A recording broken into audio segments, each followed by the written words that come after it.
अब भी हैं। और जो है कांग्रेस में पहले सिद्धार्थ तिवारी थे, अब बीजेपी में आ गए हैं। इसलिए हम पूरा संघर्ष के साथ इनके तन मन और धन से भी बिल्कुल लगे हुए हैं।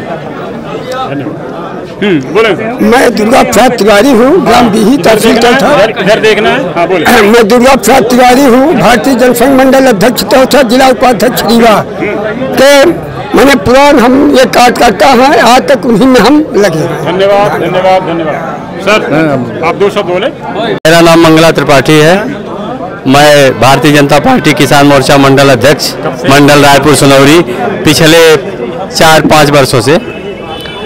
और सिद्धार्थ तिवारी जी भारतीय जनता में शामिल हुए हैं, इसके लिए बहुत बहुत स्वागत। और पार्टी ने इनको टिकट दिया है, इसके लिए महास्वागत, अग्रिम बधाई है। विधायक बन करके हमारे त्योंथर की सेवा करें। बताएं, अपना नाम बताएं। मेरा नाम उद्दीप द्विवेदी है। बोलिए। मैं त्योंथर विधानसभा क्षेत्र के अंतर्गत चंदई गांव से आता हूं। हाँ, आज बीजेपी में मैं जब से जानकार हुआ हूँ 5 से 6 साल हो गया मेरे को बीजेपी में जुड़े हुए। क्षेत्र के लोगों की क्या स्थिति है? क्षेत्र इस बार भाजपा पूर्ण बहुमत की सरकार बनाएगी मध्य प्रदेश में और शिवराज सिंह चौहान मुख्यमंत्री बनेंगे। एक सेकंड सर, ये AC 220 वोल्ट है सर, 2 शब्द बोले। कहाँ से हैं आप? विधानसभा से? हम विधानसभा क्षेत्र त्योंथर से हैं। कब से हैं? पोलिंग बूथ 200 क्रमांक गोटिहार के हम बूथ अध्यक्ष हैं। और हम सहर्ष इनको सिद्धार्थ तिवारी जी को तहे दिल से जितनी हो सकेगी उससे अपने औकात से ज़्यादा।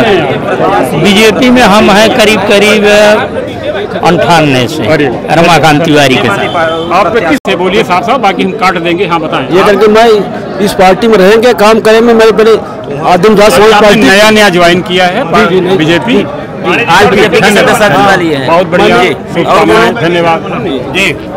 हाँ बताएं सर, आप कहाँ से ही विधानसभा से? अंकित शुक्ला, युवा मोर्चा का मंडल अध्यक्ष हूँ, रायपुर सोनौरी त्योंथर से। जी। तो बीजेपी में कब से जुड़े हुए? भारतीय जनता पार्टी में लगभग पढ़ाई जब कॉलेज की पूरी हुई वहीं से ABVP से जुड़े थे, उसके बाद युवा मोर्चा से जुड़े हैं। ABVP वाले हैं जी। बहुत बढ़िया बहुत बढ़िया। क्या स्थिति है सिद्धार्थ तिवारी की आपकी? निश्चित तौर से त्योंथर विधानसभा में भारतीय जनता पार्टी ने सिद्धार्थ तिवारी जी को मौका दिया है और हम सभी युवा और त्योंथर की पूरे जनमानस उनके साथ हैं।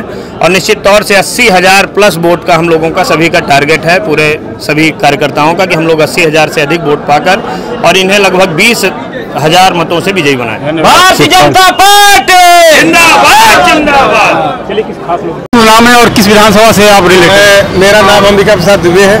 मैं वार्ड नंबर 14 में निवास करता हूँ। मैं वार्ड का संयोजक हूँ। यहीं से बगल में ये मेरा वार्ड, ये इस बार मेरा वार्ड 14 लगना है। ये 16 नंबर है, इधर 15 नंबर है। ये मेरा सेक्टर है, यहाँ पे हम बहुत सारे सेक्टर के लोग हैं। और आज सरदार पटेल जी के हम लोग जयंती बड़े भाव से, बड़े प्रेम से मनाने के लिए सबको एकत्रित हुए हैं। और ये सबसे कामना करते हैं कि अपने लोह पुरुष को हमेशा हम लोग तत्पर याद करते रहें, क्योंकि इन्हीं के कर्मठता की वजह से आज हम सबको ऐसे खड़े हुए हैं।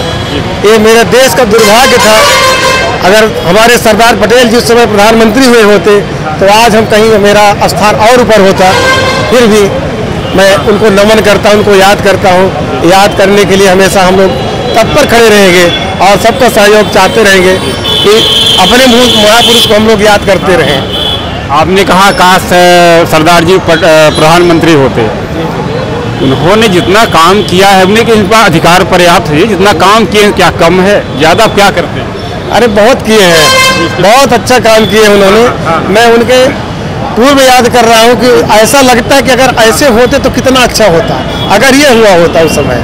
के पास सर्वाधिकार था, पूरी शक्तियाँ थी और प्रधानमंत्री का ही काम निपटा रहे थे। नाम आए नहीं था, नाम था जवाहरलाल जी का, लेकिन जवाहरलाल जी पूरे अधिकार दे रखे थे। उन्होंने क्या क्या काम नहीं किए। एक कोई बहुत महत्वपूर्ण काम नेताजी इनका पटेल साहब को बताएं। इनका सबसे बड़ा महत्वपूर्ण काम हैदराबाद का था, जिन्होंने बचाया था। सबसे बड़ा हमारे समझ में जितना समझता हूँ तो सबसे बड़ा इनका काम था। उसी याद को हम लोग लेके कि अगर सरदार पटेल जी ना होते तो हो सकता हम लोगों का लंबा नुकसान होता। केवल हैदराबाद क्यों, पूरे देश को ही एकीकृत करने के लिए इनका काम रहा। कश्मीर से कन्याकुमारी और पाकिस्तान से बांग्लादेश तक पूरा काम तो इन्होंने ही किया ना। पूरा काम फिर केवल हैदराबाद का नाम इन्होंने हमको नहीं हैदराबाद का नाम कुछ उसमें तो था ही, उसमें तो था। इसलिए जितना मैं जानता हूँ उतना मैं बोल रहा हूँ। बहुत बढ़िया, बहुत अच्छा। और क्षेत्र की जनता का क्या रुझान है? एकदम भाजपा में है क्षेत्र की जनता। विधानसभा का हमारे विकास, हमारे जिले का विकास, प्रदेश का विकास जनता देख रही है। और जनता को कुछ अब बचाने को यही जनता देख रही कि 20 वर्ष पहले क्या था, 20 वर्ष पहले का देखते हैं और 20 वर्ष के बाद का देखते हैं तो मैंने 100 वर्ष का अंतर भी नहीं पूरा कर रहा है। और पूरा भारतीय जनता में है, कहीं कोई दिक्कत नहीं है। बहुत अच्छा आशीर्वाद मिल रहा है, बहुत अच्छा जनाधार मिल रहा है, बहुत अच्छा सम्मान मिल रहा है पार्टी के कामों से। उसी में अपने नेता के कामों से हम लोगों ने यहाँ पे बराबर काम कर रहे, बड़ा सम्मान मिलता है हम लोगों को। धन्यवाद आपसे बात करने के लिए। कुछ और लोगों से बात करते हैं। धन्यवाद। दिन छापे होंगे अब रोज तो नहीं, आज का दिन जो महत्वपूर्ण था ना, है ना, ये बहुत जरूरी था।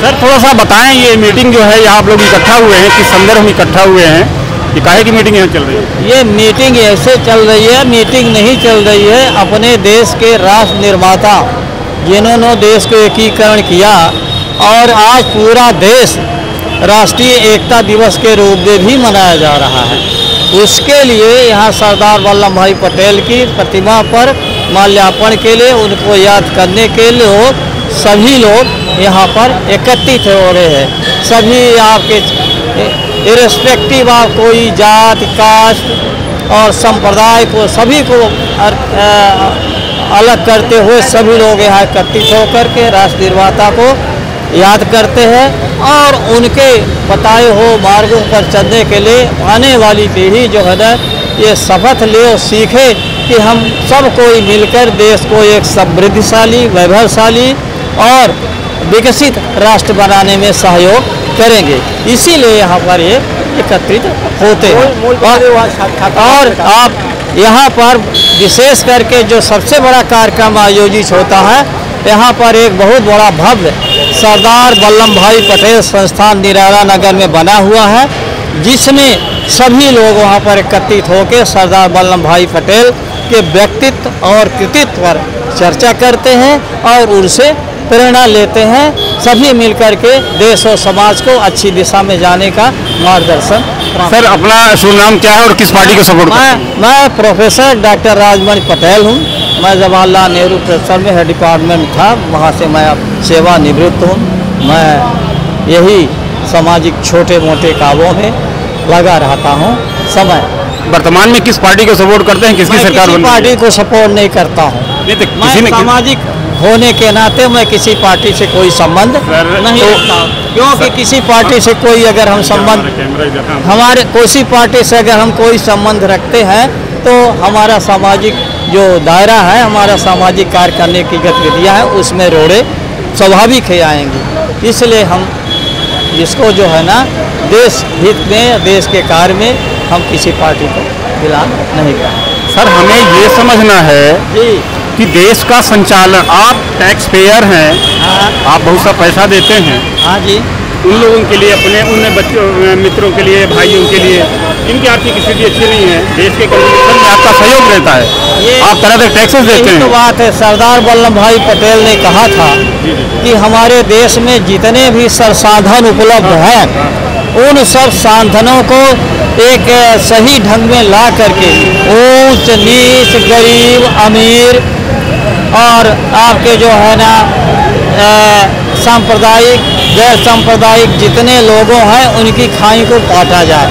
लेकिन दुर्भाग्यवश बाद में उनको भूलकर, उनकी बातों को भूल करके और लोग अपने स्वार्थ सिद्धि में लग गए, चाहे किसी भी पार्टी के लोग हों, और जिसकी वजह से आज हमारा देश जितनी गति से विकसित होना चाहिए था उस गति से विकसित नहीं हो पाया और हमारे संसाधन जितने यहाँ उपलब्ध थे उनका भी दुरुपयोग होता चला गया।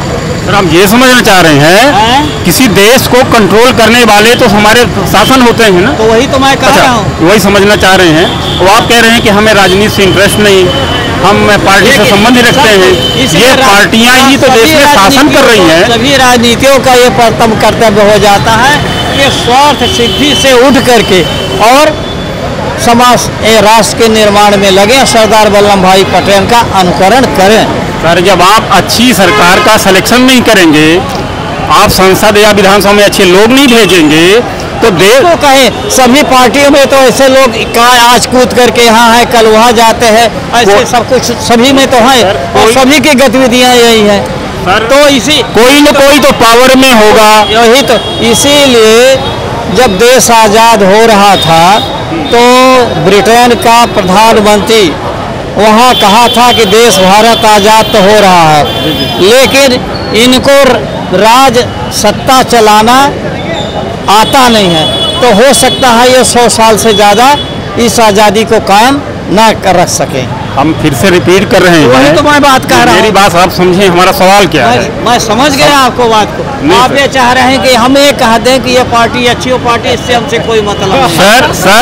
सर सरकार तो बनेगी, आप सपोर्ट करें या ना करें, सरकार तो बनेगी, सरकार पावर में आएगी, शासन करेगी। हाँ ये बात है कि तो गलतियाँ सरकार गलतियाँ करती है उसको समाज के तौर पर बात समझ लिया जाए तो संतोषजनक जवाब मिलेगा। नहीं, कोई न कोई तो पावर में आएगा, कोई न कोई तो देश को संचालित करेगा। तो आप बेहतर आदमी का चुनाव क्यों नहीं करना चाहते हैं? सामाजिक संगठन के माध्यम से हम उस पर दबाव डालें। सामाजिक संगठन सर बहुत छोटी इकाई है, नगण्य है सरकार के आगे। नहीं, पहले आप अच्छी ताकतवर और समृद्ध नहीं है। कभी कभी ये सामाजिक संगठन किसान आंदोलन हुआ, किसान आंदोलन के पीछे प्रधानमंत्री को भी झुकना पड़ा आपके। अभी तो सर हमारी सरकार बनने जा रही है। जरूरत ये है कि आप अच्छी बेहतर और ताकतवर सरकार बनाएं। हमें सरकार पर विचार करना है। कहीं ऐसा न हो कि शासन सत्ता किसी अयोग्य व्यक्ति के हाथ में आ जाए। आप किसी योग्य व्यक्ति को चुनिए। भरे पड़े हैं तो इसलिए ना अच्छे आदमियों को ढूंढना है ना सर। अब अच्छे आदमी कहाँ से ढूंढ लाए? जो है उन्हीं में से करना पड़ेगा। ढूंढ के लाए हम आप चले। अब एक बहुत साधारण सा सवाल है। अच्छी पार्टी देखिए सर, हमारे संसदीय क्षेत्र रीवा में 8 विधायक चुने जाएंगे। ये विधायक ही हमारे क्षेत्र में काम विधायक तो आज इसमें, कल उसमें है, परसों इसमें आ रहे हैं। इसीलिए तो हमें सबसे बेहतर आदमी को चुनना है। किसी न किसी को सीट में तो आप बैठाएंगे, बेहतर अच्छे आदमी को बैठाएंगे। आदमी के लिए हम सब आप मिलकर के कुछ ट्रेनिंग के लड़पन से तैयार करें और वहीं लाइन में तब उनको खड़ा करें, जिसका ये बहुत लंबा सफर होगा। अब तो ये पंचवर्षीय जी है ना जी, ये तो बहुत लंबा सफर होगा। इसलिए या तो देश को विकसित होने दे या जाने दे। मार्टन की बात को याद रखें सर। हमें हम लोग ज्यादा चला नहीं पाएंगे, हमें वो कैपेसिटी हमें कैपेसिटी नहीं है। ये बात हमें अंधों में काना राजा ही चुनना पड़ेगा। हमारे पास 2 ही 3 विकल्प हैं, उनमें से किसी एक को आपको चुनना होगा। आप भी तो भारत के हैं। भारत के हैं, है ना? जी हाँ, जी हाँ, भारतीय हैं। हाँ, जी हाँ, जी हाँ। तो हम सबको भी एक सोचना पड़ेगा, नए ढंग से सिरे से सोचना पड़ेगा। वो तो अभी सोचने का समय नहीं। हमारे पास 2-3 विकल्प हैं, उन्हीं में से किसी एक को सेलेक्ट करना है। विकल्प नहीं हो सकता। फिर सरकार में सब मने देखिए, अब वो देखना जाए कि किसके पीरियड में कितना काम हुआ है। ये तो हमारे पास पूरा आंकड़ा तो है नहीं है। कितने हर किसी को तो आप अच्छे से जानते हैं। हम तो अपने नहीं सभी पार्टियों के उम्मीदवारों की हिस्ट्री तो पता है। लिए नहीं था, हम उसको कैसे अच्छे से जाने। आप वैसे ना है सर, तो सभी उम्मीदवारों का इतिहास तो पता है ना। कौन सा एग्रीकल्चर साइंटिस्ट अच्छा था, कौन सा एग्रीकल्चर साइंटिस्ट का था, कौन सा वैज्ञानिक अच्छा था। अब उसका समय नहीं है। ये हमारे पास 10 दिन का समय है। हमें विधायक चुनना है अच्छा बेहतर। 10 दिन में मैं कैसे समझ पाऊँ कि आपके पास 2-3 विकल्प हैं, उन्हीं में से किसी एक को सेलेक्ट कर लीजिए ना। ऐसा कुछ नहीं है, ऐसा कुछ नहीं। समय और हमारे विकल्प बताने से विकल्प तो होगा भी नहीं। जी सर, यदि आप विकल्प को हम आप यदि राजनीति में इंटरेस्ट नहीं लेंगे तो आम आदमी कहाँ से लेगा? हम समझते हैं कि कोई अगर विकल्प नहीं है तो एक विकल्प नोटा का रहता है ना सर। ये तरह से नोटा सर, तो नोटा से क्या होगा? नोटा से क्या कोई उम्मीदवार जीतेगा नहीं। जब देखें कि व्यक्ति ठीक नहीं है तो फिर वही है विकल्प रहे लोगों को, तो सर जगाने का कोशिश। नोटा कोई विकल्प नहीं, नोटा कोई विकल्प नहीं। और नोटा तो किसी भी होशियार व्यक्ति को नोटा पर नहीं जाना चाहिए। हमारे जो उम्मीदवार हैं उन्हीं में से कोई न कोई जीतेगा, तो है ना। तो हमारी इसका तो यही है कि अब सर्वे जब आप करेंगे, जो उम्मीदवार हैं वही तो जीतेंगे। सर्वे करेंगे और जनता से जो करेंगे। आपसे बुद्धिमान, आपसे पढ़ा लिखा, आपसे सुशिक्षित व्यक्ति तो हमें कोई मिलेगा नहीं, जो लोग हैं नहीं। वो तो और आप ही कह रहे हैं कि हम राजनीति से रुचि ही नहीं ले रहे। बताएंगे बुद्धिमान काम तो ये है कि हमारे जो है ना अच्छे काम के लिए, समाज सर के लिए। आपके पास दो ही विकल्प हैं, अंधा चुनिए या काना चुनिए, कोई न कोई तो सिलेक्ट होगा। काम तो है समाज में व्याप्त पुरानी रूढ़वादियाँ जो कुरीतियाँ हैं, वो सब्जेक्ट नहीं, कुरीतियों को, रूढ़वादियों को हटाने का प्रयास करें और समय के अनुसार लोगों को चलने का मार्गदर्शन। अच्छी सरकार बनाए, इस सरकार बनाने का समय है। ये सामाजिक संगठन की कोई जरूरत नहीं। चलिए तो आप जो 2-3 विकल्प हैं उनको नहीं, हमारे पास कोई विकल्प ही नहीं है। सरकार तो बनेगी, हाँ, सरकार सपोर्ट करो या ना करो, सरकार तो बनेगी और अच्छी सरकार नहीं बनेगी। चलते चले सर, यदि अच्छी सरकार नहीं बनी तो उसके लिए जिम्मेदार तो आप हैं। नहीं, हमारे समाज में जैसे कोई कुरीतियाँ हैं कुछ है, उसका हम विरोध करते रहेंगे बस। सर हमारे पास एक चोर है, एक डाकू है, तो आप डाकू चुनो तो चोर चुनो। ये हमारा मूल्यांकन नहीं हो सकता कि हम इसको चोर। सर ये गलत बात है, राजनीति में रुचि लेनी पड़ेगी। नहीं, राजनीति से आप भाग नहीं सकते हैं, राजनीति नहीं बनना है। क्यों हो, क्या है, कितनी देरी है वो, क्या यहाँ कुछ होना है। धन्यवाद सर बातचीत करने के लिए। एक बार फिर से अपना एड्रेस बता दें। वैसे हमने कोई संतोषजनक जवाब दिया नहीं जो हम पूछ रहे थे। हमारे यहाँ बनना है, नेहरू नगर में रहता हूँ मैं, डॉक्टर राजमणि पटेल हमारा यहाँ पर है। सरदार वल्लभ भाई पटेल संस्थान का फाउंडर मेंबर हूँ, यहाँ इस सबका फाउंडर मेंबर हूँ मैं। यहाँ पर सामाजिक लोगों को, महापुरुषों से, हमको महापुरुषों से लगाव है, महापुरुषों का काम करता हूँ, बस इतना है मेरे साथ। सभी एक बात और हो जाए छोटी सी, आपने बार बार सरदार पटेल का बात किया। धन्यवाद। त्योथर विधानसभा भारतीय जनता पार्टी की प्रचंड जीत के लिए तैयार है। हमारे माननीय मुख्यमंत्री जी की सारी क्रांतिकारी योजनाएं, जिन्होंने महिलाओं का, बच्चों का, अनुसूचित जाति जनजाति, हर वर्ग के जीवन में बदलाव लाया है। हमारी जो लाडली बहना योजना है, इतनी महत्वाकांक्षी योजना है कि हमारे मुख्यमंत्री जी अभी 1250 दे रहे हैं। इसके बाद हम सरकार आते ही 3000 देंगे और हर बहन, हर माता की मंथली आमदनी 10,000 रुपये हो, ये हमारे मुख्यमंत्री जी का सपना है। हमने आवाज़ दिए हैं, भारतीय जनता पार्टी ने। त्योथर विधानसभा, त्योथर के राजा कोल राजा हुआ करते थे। हमारे त्योथर में कोलगढ़ी है, हमेशा से रही आई, परंतु आदरणीय शिवराज सिंह चौहान जी और भारतीय जनता पार्टी ने ही उसको एक रत्न के तौर पर सजाने का काम किया है और अनुसूचित जाति एवं जनजाति के लिए एक बड़ा क्रांतिकारी कदम ये हुआ है। एक मजबूत पहचान मिली है और हर वर्ग भारतीय जनता पार्टी के साथ है और एक प्रचंड जीत के लिए हम तैयार हैं।